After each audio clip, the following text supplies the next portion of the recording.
L'université Alioune Diop de Bambey se situe à l'entrée de la ville, distante de 120 km de Dakar. Elle est composée de 3 sites, notamment Bambey, le campus principal, le site de Diourbel et le site de Ngoundiane. La superficie du site de Bambey est de 52 hectares. C'est en 2007 que l'ouverture du collège universitaire a vu le jour. La transformation du cuir en université s'est réalisée en 2009.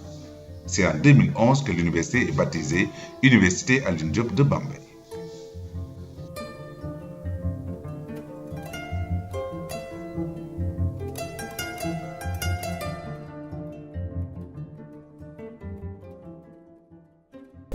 L'Université Alioune Diop de Bambey organise ce 22 avril ses journées portes ouvertes dans l'objectif de faire connaître l'université par le public. Nous ciblons en particulier les élèves qui sont en classe de terminale d'abord, parce que c'est eux que nous devons accueillir l'année prochaine, et ils doivent être bien informés sur l'enseignement, sur les formations qui se déroulent à l'université Alioune Diop de Bambey. Ce qui fait que les UFR, unités de formation et de recherche, qui s'occupent de la pédagogie seront présentes pour donner des informations sur les filières qui existent à l'université Alioune Diop de Bambey.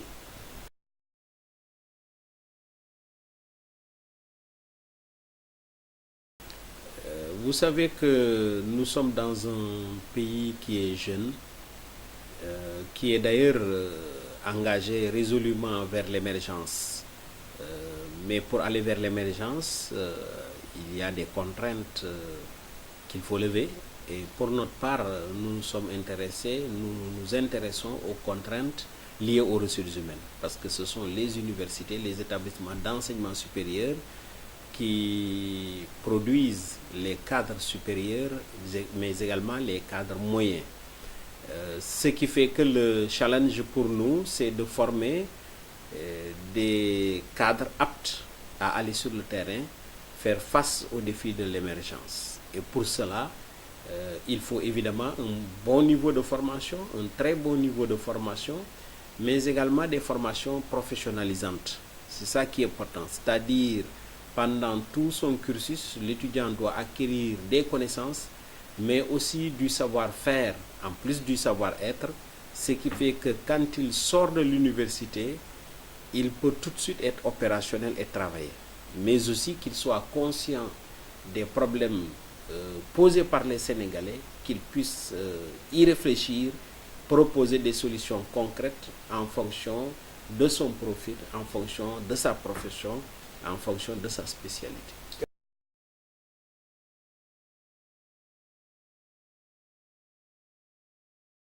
Toutes les séries accèdent à l'UADB et ça c'est extrêmement important parce que je rappelle souvent que nous sommes quand même confrontés à la littérarisation des filières au Sénégal.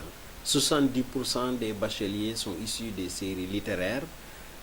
Dans un langage simple, on dit qu'ils ont un bac L.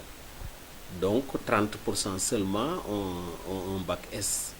Cela veut dire que si des mesures importantes ne sont pas prises, il y a une massification des UFR, des facultés qui accueillent les bacheliers L.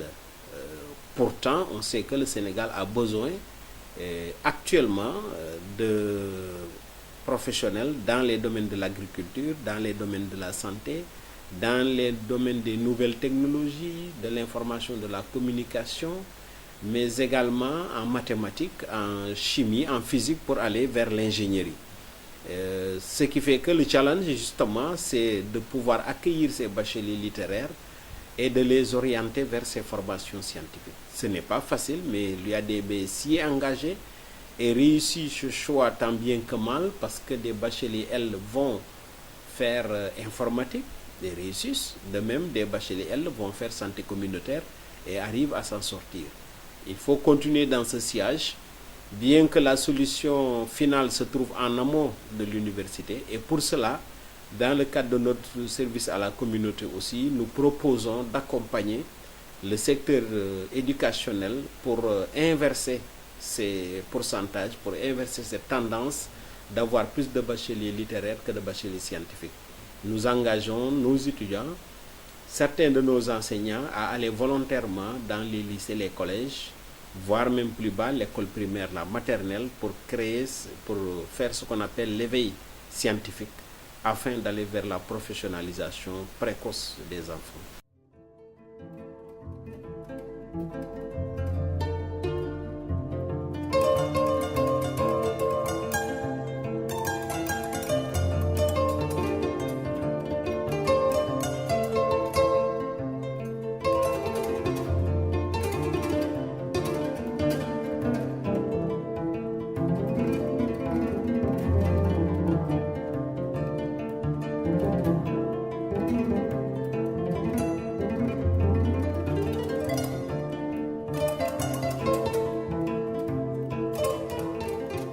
Monsieur le vice-recteur, professeur Senghane Mbodj, vous êtes le vice-recteur chargé des études.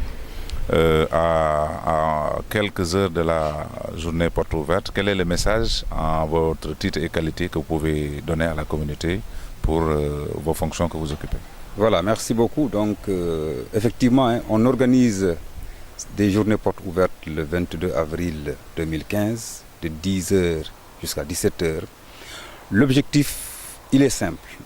Nous sommes une université qui est installée en pleine zone rurale, dans le Baol. Et donc pour nous, il va falloir qu'on essaie de montrer à la face donc, du monde, à la face donc, du Sénégal, mais c'est cela aussi que nous allons inviter, que il faut assurer le développement donc, du Baol, et l'université Alioune Diop de Bambey doit être la locomotive. Notre offre de formation est l'une des rares, en tout cas donc, au niveau donc, du Sénégal. C'est une offre de formation qui est innovante, c'est une offre de formation dont les filières sont des filières professionnelles. Nous faisons beaucoup de qualité. Nos maquettes donc, de formation répondent aux normes LMD. Ensuite aussi, nous avons des formations qui sont accréditées au niveau de l'ANAC. Nous avons d'autres formations qu'on va soumettre. Et d'ailleurs, la dernière, en tout cas concernant le public, la dernière vague qui sera soumise, donc, concernant les licences, sera soumise à l'ANAC pour accréditation donc, courant 2015. Voilà, donc c'est pourquoi nous tenons à inviter voilà, les jeunes collégiens, les jeunes lycéens, voilà, pour qu'ils viennent en fait, dans notre espace nous découvrir.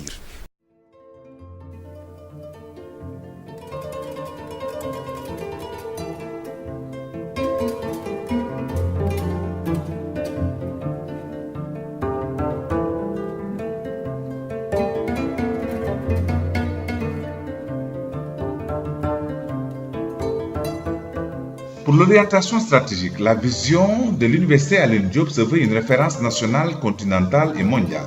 Son offre de formation innovante et diversifiée prend en compte les besoins nationaux et les exigences que nous impose notre époque caractérisée par la permanence des mutations et des innovations. La qualité de son système de management universitaire, sa volonté de rupture, aussi bien dans le domaine des formations que dans la démarche pédagogique, telles sont les visions et valeurs de l'université Alioune Diop de Bambey.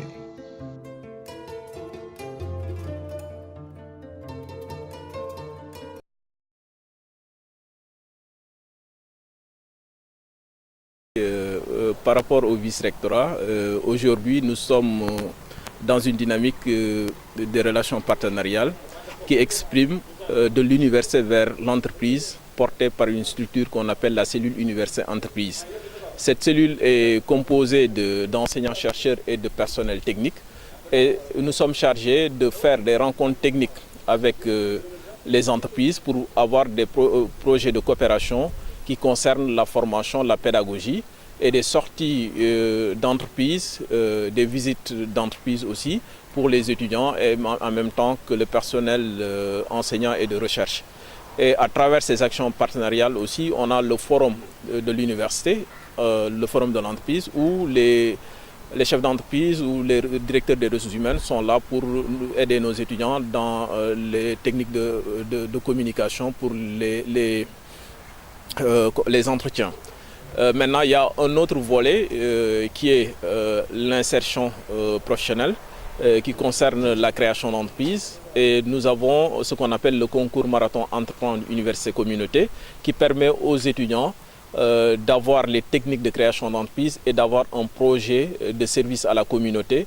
Et aujourd'hui, ce marathon-là est un succès parce qu'elle allie les politiques de l'État, particulièrement le PSE, et aussi la formation de nos étudiants et l'orientation vers le développement de la localité de Diourbel.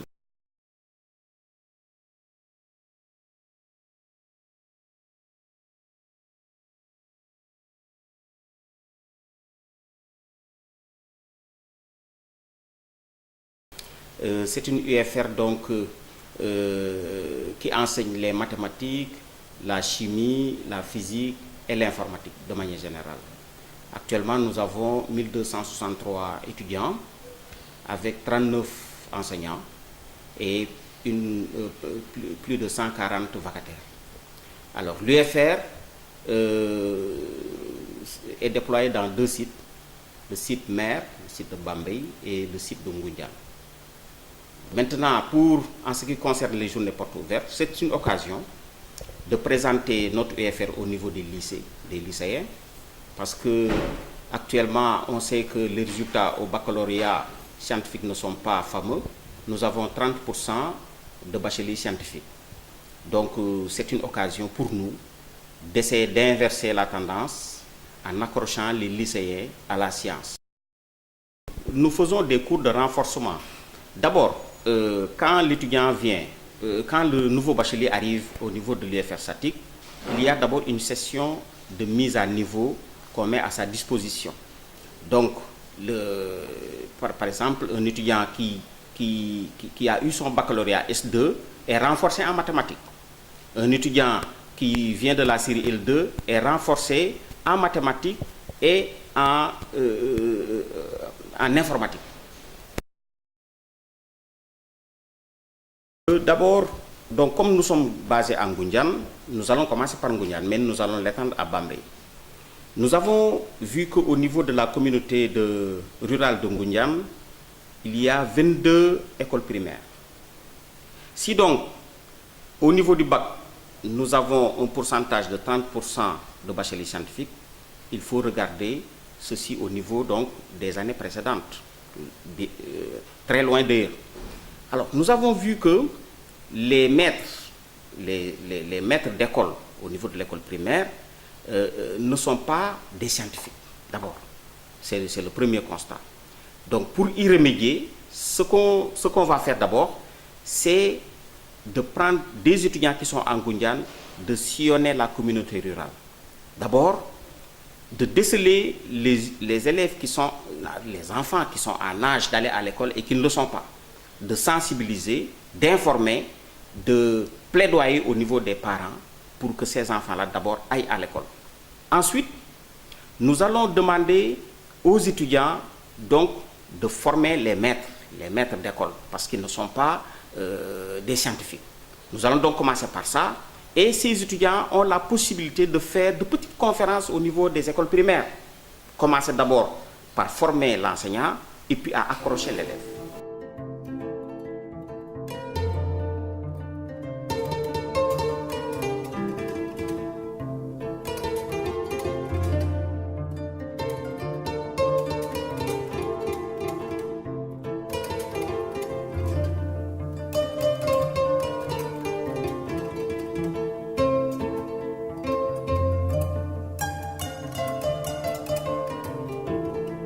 L'un des objectifs des universités actuellement sénégalaises, c'est ça. C'est quand même de faire une adéquation entre formation, emploi et l'Université de Bambey est dans ce siège-là.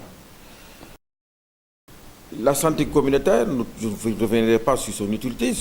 Je pense que ce que je viens de vous dire, si aujourd'hui tous nos diplômés, n'est-ce pas, travaillent, n'est-ce pas, même à partir de la licence, on commence déjà à recruter nos diplômés. Ça veut dire que quand même, on a atteint nos objectifs. Il faut qu'on développe d'autres formations, bien sûr. C'est pourquoi nous avons pensé aussi au développement durable. Parce que n'oubliez pas que nous sommes santé et développement durable. C'est à l'intérieur de cette UFR que vous retrouvez l'ensemble de ces masters et l'ensemble de ces licences.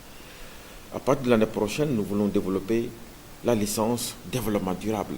Développement durable qui va aussi en étroite, n'est-ce pas, sens avec la santé communautaire. On ne peut pas faire le développement sans la santé, vous savez.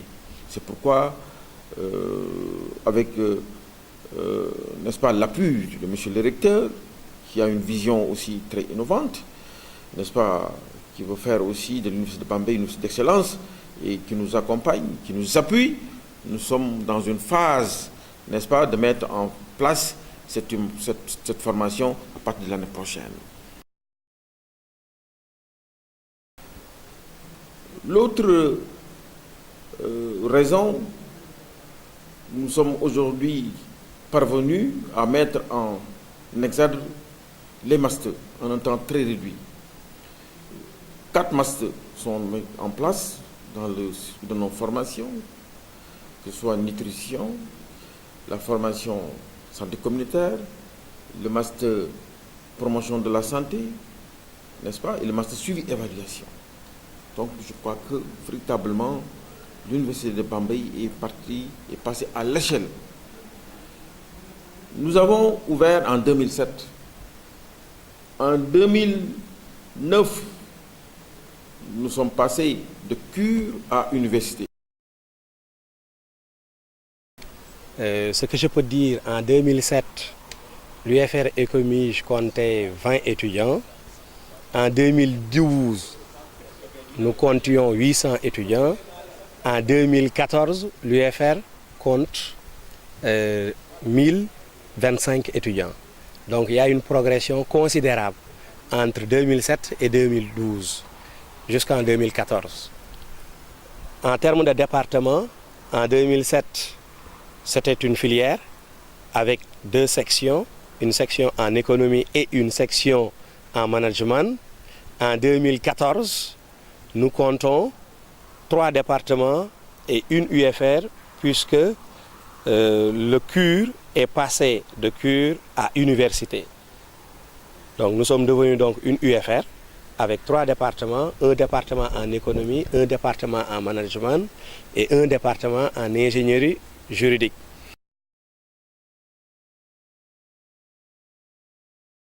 Permettez-moi un peu de revenir sur la SIAC, le rôle de la SIAC au sein de l'université. Donc la SIAC, ça veut dire cellule interne d'assurance qualité. Donc c'est la structure chargée de la conception et de la mise en œuvre de la politique d'assurance qualité dans l'enseignement supérieur tel que défini par le recteur. Donc on est chargé de la création des procédures, de l'application au niveau de l'université. Donc vous savez que le recteur a un plan stratégique de développement de l'université. Donc nous sommes chargés de définir les procédures pour mettre en œuvre ce plan stratégique.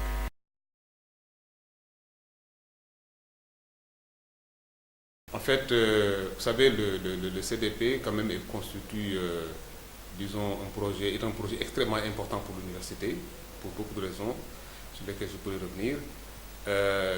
Et que donc depuis 2012 qu'il a été mis en place, beaucoup de choses se sont passées, notamment la mise en place de certain nombre de structures, de nouvelles structures, telles que le BIAO, le Bureau d'accueil d'insertion d'orientation, la cellule université entreprise, la SIAC, c'est la cellule interne d'assurance qualité, ainsi que la commission LMD, et en plus de ça également les PUC, qui sont les presses universitaires de Bambey, etc. Alors c'est dire que donc c'est quand même important que les acteurs et nos partenaires sachent ce qui est en train de se faire. C'est cette belle aventure que l'université est en train de réaliser.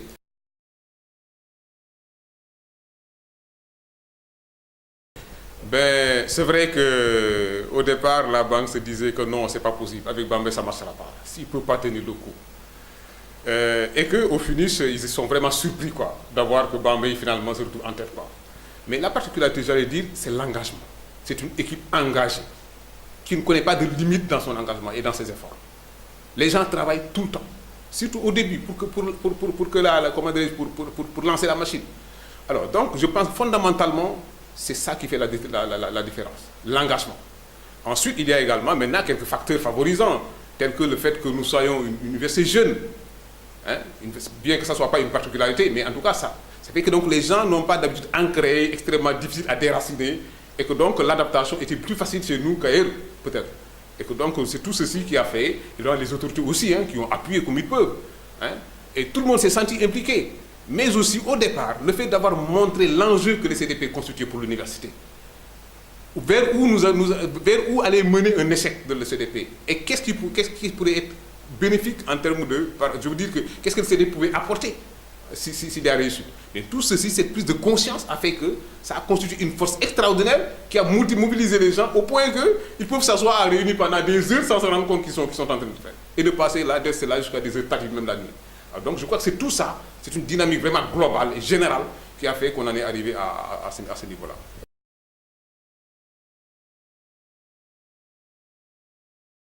Pour l'évolution de la direction de la scolarité, nous pouvons sommairement dire que c'est en 3 étapes. La première étape, c'est vraiment l'étape du démarrage. Et en ce démarrage-là, quand on nous a demandé de venir occuper le poste de directeur de la scolarité de l'ancien CUR, en venant de l'inspection d'académie de Diourbel, on a pris le temps d'aller voir ce qui se faisait ailleurs.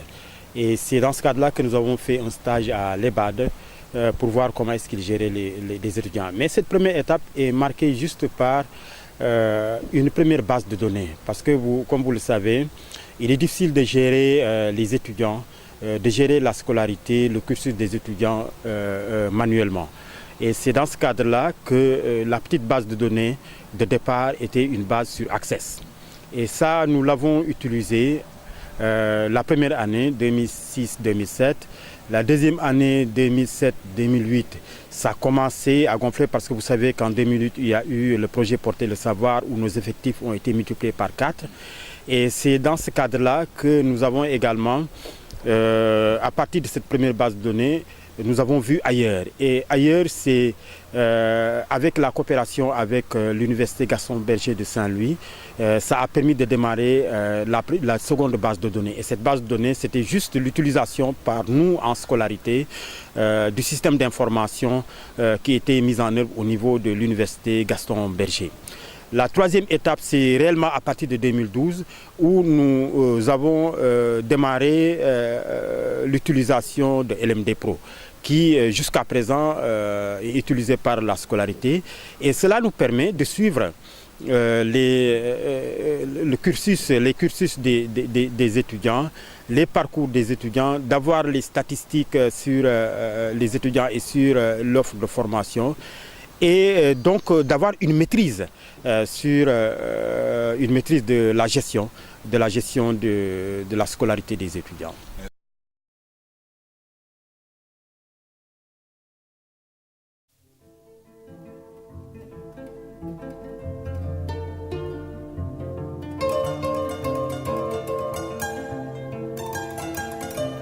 Centrale, je me souviens, nous l'avons mise en place en mars 2007. Il fallait démarrer au même moment que les enseignements. Et quand on arrivait là, il y avait quelques cartons de livres, 300 ouvrages, que nous avait offert la coopération française. Et à l'époque, le professeur Abdoulaye Cissé, premier recteur de l'université, avait donné les consignes de démarrer tout de suite la bibliothèque avec les enseignements. Donc il fallait être créatif, il fallait aller vite, il fallait aller vers l'essentiel et permettre à nos 289 étudiants, si je me souviens bien à l'époque, d'accéder à une documentation pertinente et de qualité et à temps. Ce que nous avons fait donc avec mon équipe, nous avons opté pour le numérique. Et l'histoire nous a donné raison, l'avenir nous a donné raison. Parce que juste après l'ouverture de l'université, nous avons mis notre catalogue en ligne avec ces 300 ouvrages et avec les fonds que l'université nous avait donnés comme budget de fonctionnement. Et très rapidement, les étudiants, où qu'ils puissent être, sur le campus ou chez eux, ou quelque part au Sénégal ou dans le monde, pouvaient accéder en ligne à ce fonds documentaire que nous avions. Et progressivement, nous les avons alimentés de fonds numériques. Et aujourd'hui, en 2015, nous avons une bibliothèque centrale d'une grande performance. D'abord avec le contrat de performance signé avec la Banque mondiale, le Sénégal et ses partenaires en mai 2012. Nous avons acquis d'une part 100 millions pour des ouvrages papier, ce qui représentait un fonds de 5000 ouvrages papier. Et tous ces ouvrages sont des titres inscrits dans les syllabus d'enseignement et proposés par les enseignants, donc qui sont utilisables en salle de classe pour les élèves.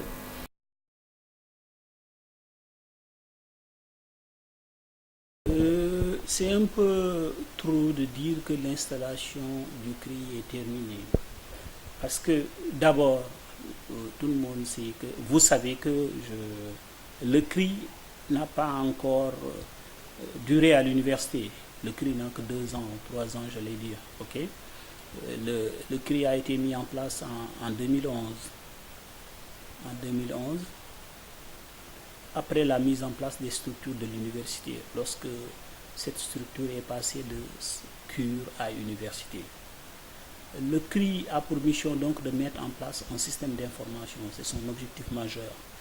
Tout le monde sait qu'un système d'information, il y a la mise en place de l'infrastructure, la mise en place du personnel, un personnel qualifié, et la mise en place des process, les process qui permettent un petit peu de soutenir tous les autres services et tous les autres structures de l'université. Bon, ce qu'on peut dire, c'est que on en fait beaucoup de pas. On en fait beaucoup de pas. De 2 agents. Au départ, nous, quand on était là, au départ, on s'occupait de pédagogie, mais on faisait en même temps aussi office de répondant IT de l'université, ce qui était extrêmement lourd.